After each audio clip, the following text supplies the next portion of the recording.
그리고 또 신기한 거는 한국에서 월세는 아깝다고 생각을 해요. 네. 월세는 버리는 돈이라고 생각해요. 근데 은행에 내는 이자는 버리는 돈이라고 생각을 안 해요. 네. 최신형 가지고 주식에 투자해라. DB형이 있고 DC형이 있는데 DB형하고는 내가 할 수 있는 게 없어요. 근데 연금저축펀드 같은 경우는 무조건 해야 되죠. 세금 혜택이 있으니까. 투자하기 제일 좋은 때는요, 지금이에요. 아, 그렇습니다. 항상. 불안불안한데. 항상.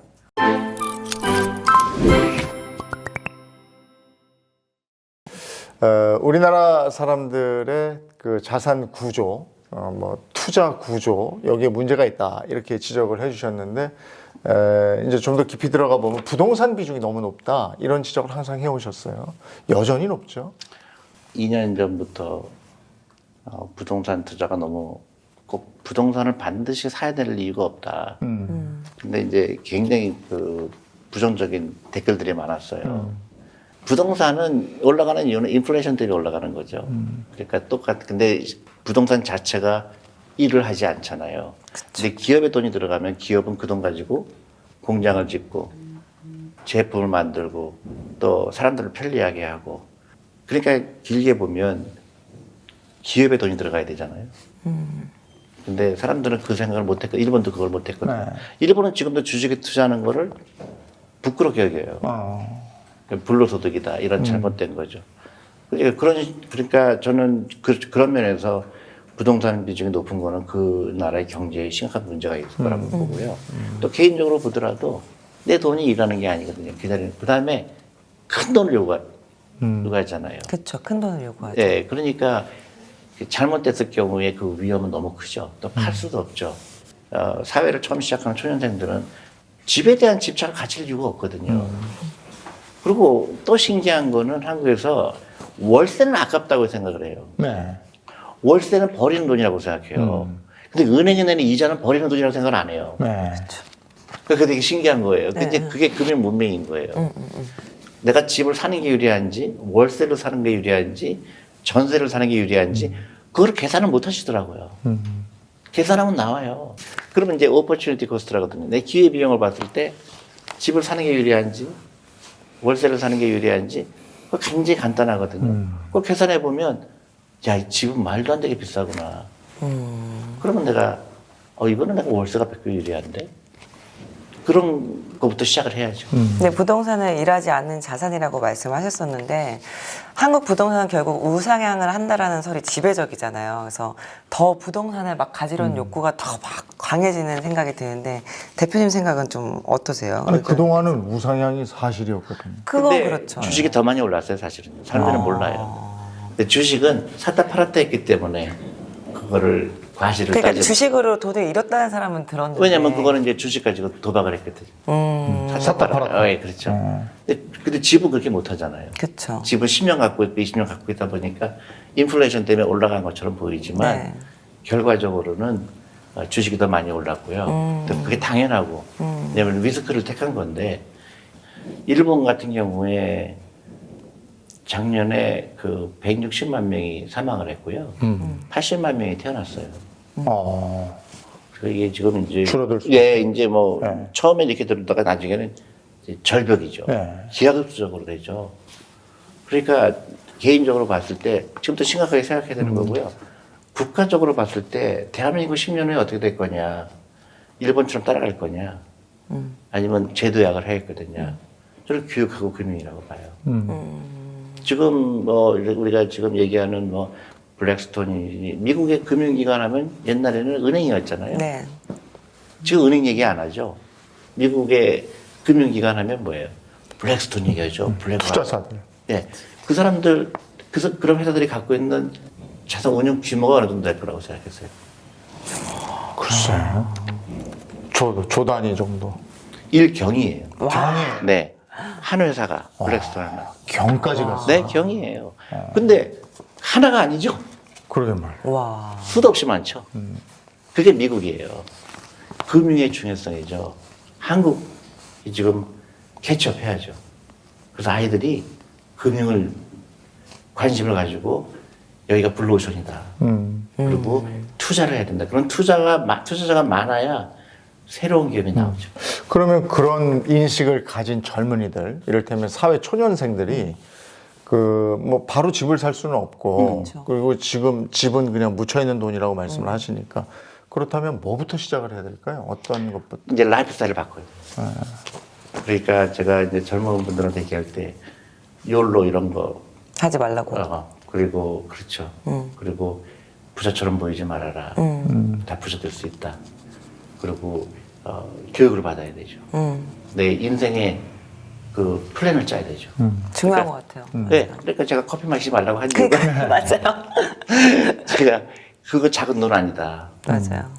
오늘 내가 뭐 5만 원어치 투자한다. 오늘 3만 원어치 투자한다.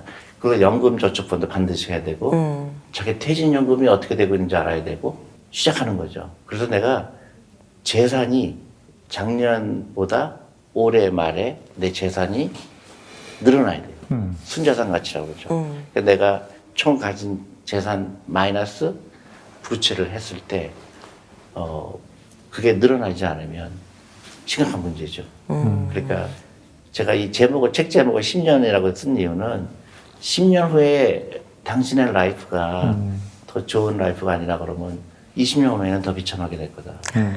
그래서 지금 10년을 정말로 중요하게 해야 되고 국가적으로도 그게 10년 후가 굉장히 중요해요. 그럼 주식 투자를 잘 하려고 하면 어떤 원칙들을 지키는 게 좋을까요? 그러니까 순서가 있어요. 자기 제일 중요한 거는 퇴직연금 가지고 주식에 투자해라. DB형이 있고 DC형이 있는데 DB형하고는 내가 할 수 있는 게 없어요. 근데 연금저축펀드 같은 경우는 무조건 해야 되죠. 세금 혜택이 있으니까. 그걸 시작하고요. 그 다음에 이제 개별 주식은 투자는 그 다음입니다. 근데 내가 그동안 뭐 라이프 스타일 보면 대부분의 사람들이 제가 투자해야 된다고 얘기하면 돈이 없어요 이렇게 얘기를 해요. 돈이 없는 게 아니고 우선순위에 밀린 거거든요. 월급 받으면 이거 쓰고 저거 쓰고 다 한 다음에 없으니까 그렇게 하면 안 되고 순서를 바꿔야죠. 먼저 하고. 내 돈이 만약에 100만 원 생겼다. 10만 원은 무조건 내 노후를 위해서 투자하고 나머지 90 갖고 쓰는 거고 90이 끝나면 소비를 하면 안 되죠. 그래서 저는 카드를 없애라고 얘기하고요.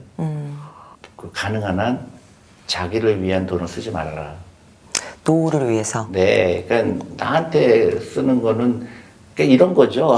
그러니까 나 열심히 일한 당신, 나한테 내가 굉장히 열심히 일했는데 나한테 상을 줘라. 저희 맨날 일하고 나면 작품 하나 끝나면 선물 준다고 우쭈쭈 하면서 하나씩 사주거든요. 그렇죠. 그다음에 뭐 그게 그 선물을 하지 말고 노후를 선물해라, 투자를 선물해라, 소비를 투자로 바꿔라.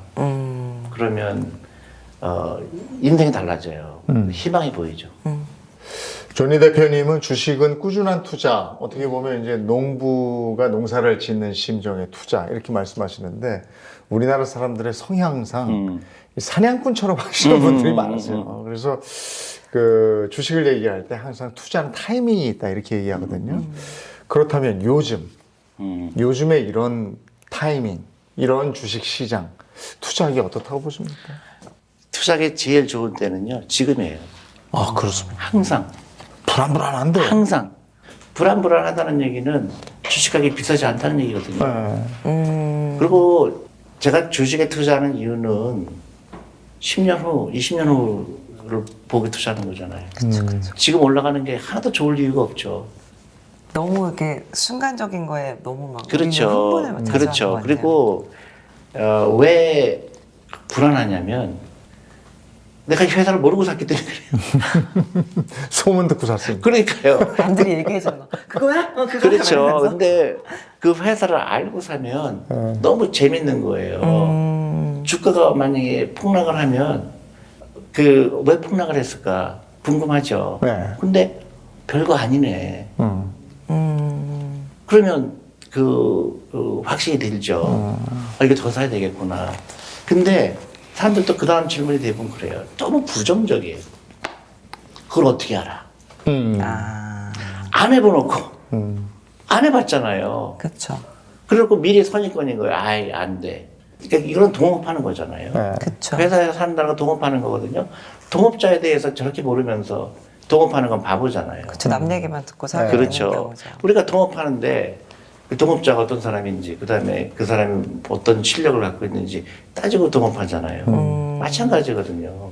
그 내가 사는 이유가 분명해야 돼요. 그 분명하면 이거 남의 말 듣고 산 거고. 그렇죠. 50% 마이너스 됐어요. 그럼 나는 이걸 좋다고 샀는데 그때 이러한 이유 때문에 샀는데 그 이유가 잘못된 거였을까? 내가 잘못된 걸 갖구나. 그럼 팔아야죠. 근데 이제 마찬가지로 올랐을 때도 문제예요. 내가 30% 올랐어요. 그러면 내가 30% 올랐을 때 팔아야 될까? 그쵸.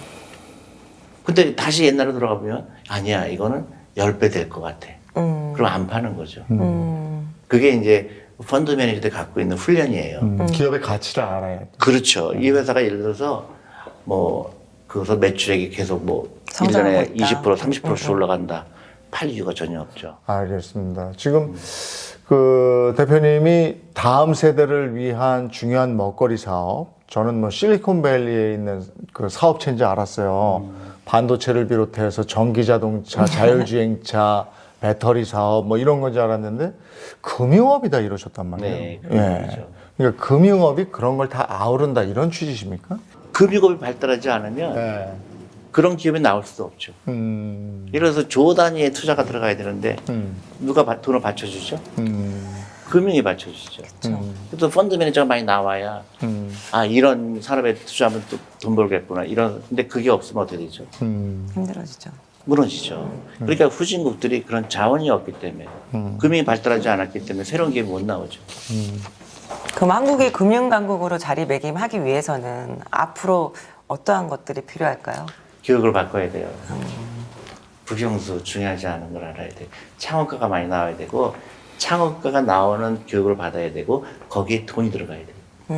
그래서 금융교육, 교육개혁이 필요한 이유가 그거죠. 그 엄마들이 잘못 알고 있는 게 아이들이 학원 가서 공부가 될까요? 안 될까요? 되는 아이 있고 안 되는 아이 있겠죠. 100% 안 돼요. 왜냐하면 사람의 뇌는요, 잠을 자지 않으면 네. 축적이 안 돼요. 그러니까 잠을 많이 자야 그 다음날 아이가 다시 새로운 지식을 쌓을 거가 있거든요. 학원에 가서 이거 그대로 버리는 거예요. 그래서 여러분들 잘 믿지 않겠지만 공부 잘하는 아이들 보면 잠이 많아요. 잠을 막 푹 자면 그 브레인이, 그리고 핀란드 같은 데는요, 그 학생이 학교에 4시간 이상 있지 않아요. 왜냐면 아이들이 집중력이 4시간 못 넘거든요. 나머지는 다 쓸데없는 거거든요. 그러니까 다 자기가 하고 싶은 거 하는 거거든요. 그런데 한국으로 오면은 더 심하죠? 기가 막힌 얘기죠. 최근에 선생님 나온 새 책에 이런 내용들이 다 담겨 있다고 하시더라고요. 네. 책 제목이 존리 새로운 10년의 시작인데 이 책은 어떤 분들이 보면 좋을까요?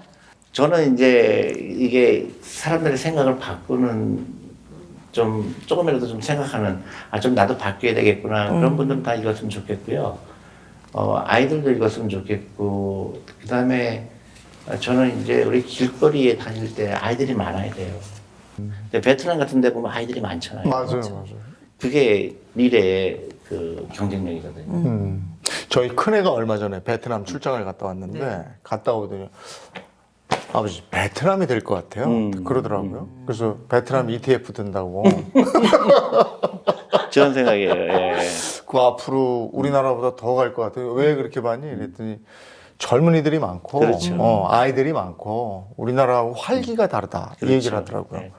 그럼요. 네. 여기는 전부 돈해요. 굉장히 활기차다. 공산주의 국가 아니에요. 네. 근데도 돈. 전희 대표님은 그럼 앞으로 아까 잠깐 얘기하신 그 금융 소설은 쓰고야 마시겠습니까? 앞으로 소망이 어떤? 네, 저는 이제 책을 많이 쓰려고 그래요. 그래서 이제 아이들 책도 많이 쓰고, 그래서 그 최초의 금융 소설도 쓰고 싶고, 네. 또 할 일이 더 많아졌어요. 음. 그래서 강연을 많이 할 것 같고, 네. 또 사실 이런 일이 일어나고 나서 모든 강연이 다 캔슬됐어요. 방송 출연 금지. 아무런 이유 없이 다 오지 말아달라고. 그래서 저는 다시 시작해야 될 것 같아요. 네. 네, 오늘 저희는 한국 주식 투자계에 새로운 바람을 불러일으켰던 조니 대표와 많은 얘기를 나눠봤습니다. 지난 10년은 개인들에게 주식 투자의 중요성과 방법을 알려주셨다면 앞으로의 10년은 대한민국이 금융강국으로 거듭날 수 있게 그런 제안을 또 해주셨습니다. 이른바 K금융의 시대가 열리길 기대해 보면서 조니 대표님의 활동도 저희도 응원하겠습니다. 감사합니다. 오늘 예. 함께해 주셔서 고맙습니다. 네, 고맙습니다. 예.